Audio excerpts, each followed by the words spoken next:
The discovery of the Comet Atlas has created a lot of interest in astronomy. So I try to bring you up to date on this and answer some of the questions also. First, let us see what is a comet made of. Fortunately, we have evidence for that, and this is in the image from the spacecrafts. We have even landed one of our own spacecrafts on the comet. You may find the scene familiar. It looks like a ski slope in a mountain. So it is safe to say that they are made of ice, snow, and rocks. We have even mountains of rocks and snow on a comet. So that was the hard core or nucleus of a comet.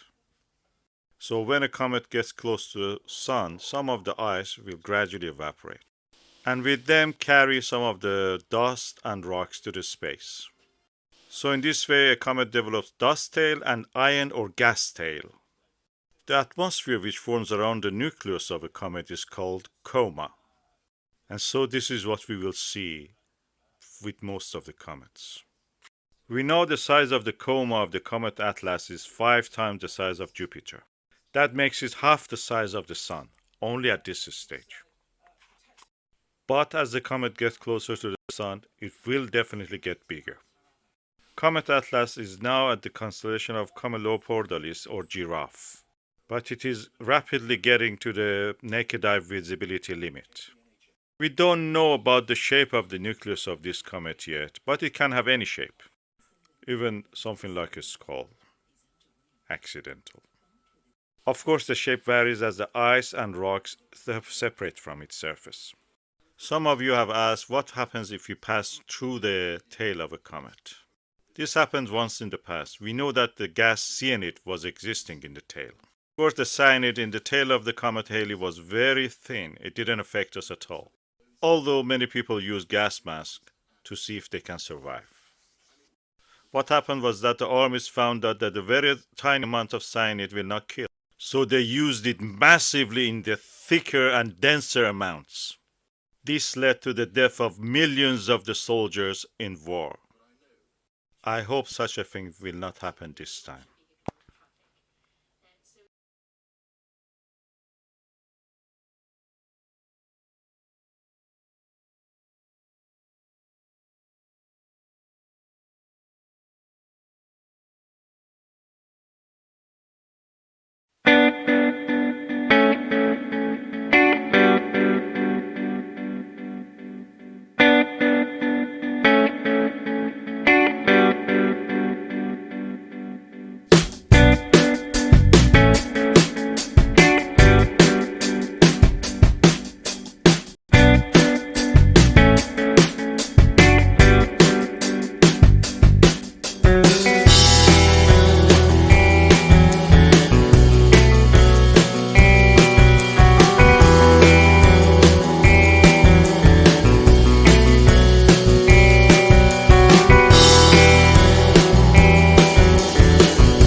Another foggy and frosty day.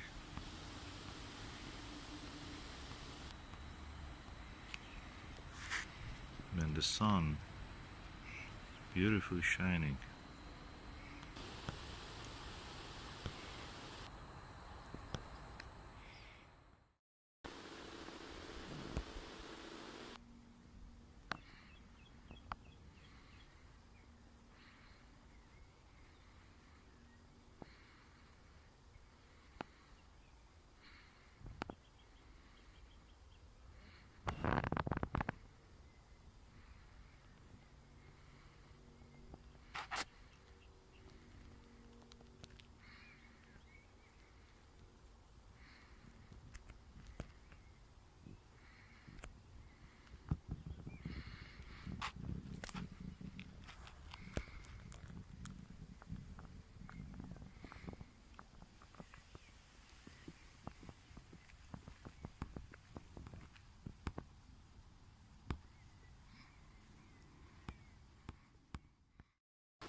What you can see there in the center is the Copernicus crater. To the right of it is the Kepler crater. And the dot, tiny dot to the right of that Kepler, near the edge of the white area, where the down to it a little lower is a black dot, that's Grimaldi. That tiny white dot is the magnetic anomaly called Rainer Gamma, or Reiner Gamma. As you can see, the thin layer of cloud that exists in the sky is moving. It's mist practically. And yeah, the Italy-shaped area to the top is the Jura Mountains, and you can see a tiny dot also in the Jura Mountains called Plato, actually, crater Plato, the philosopher.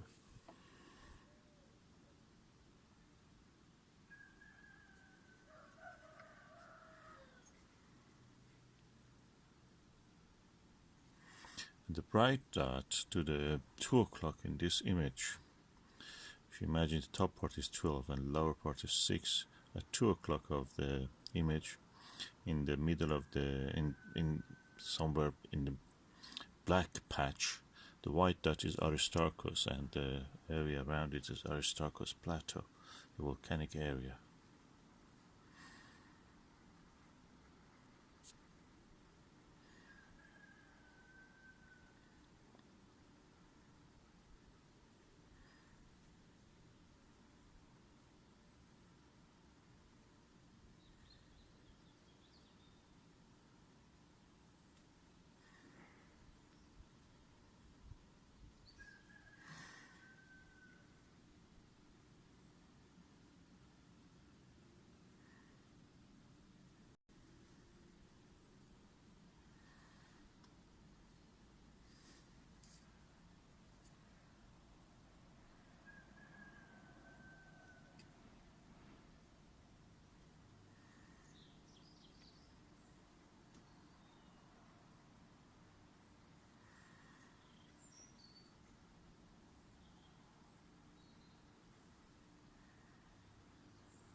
Yes, the clouds are making it really darker than what it is, what it actually should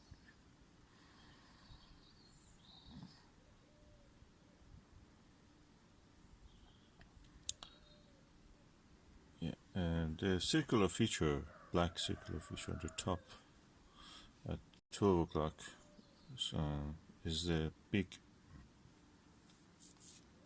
black circle, is the Mare